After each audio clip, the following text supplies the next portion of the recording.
ইবাদত করব ওই মালিকের। এই দুনিয়ার জমিনে আপনি আমি গোলামি করব ওই মালিকের। মুসলমান, এই দুনিয়ার জমিনে আপনি আমি দাসত্ব করব ওই মালিকের।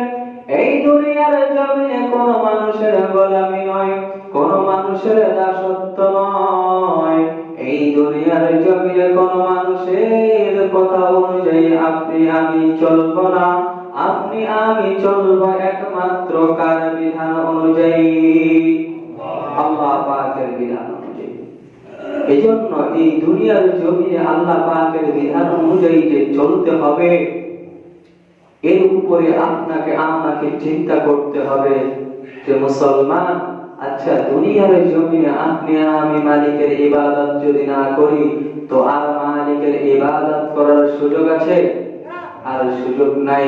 আপনার আমার ইবাদত করার একটা জায়গা, সেই জায়গাটা হইল এই দুনিয়া।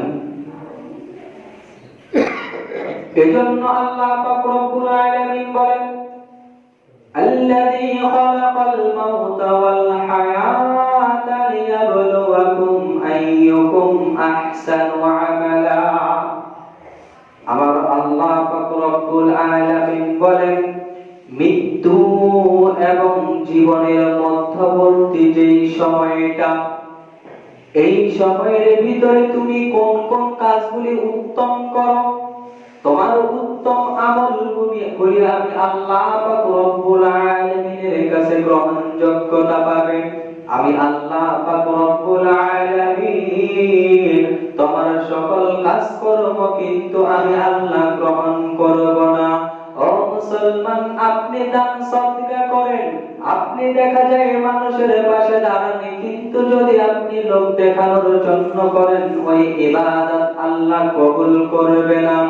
একমাত্র আপনার ইবাদত গ্রহণযোগ্যতা পাবে যদি এই দুনিয়ার জমিনে আপনি উত্তম ভাবে আমলগুলি করতে পারেন।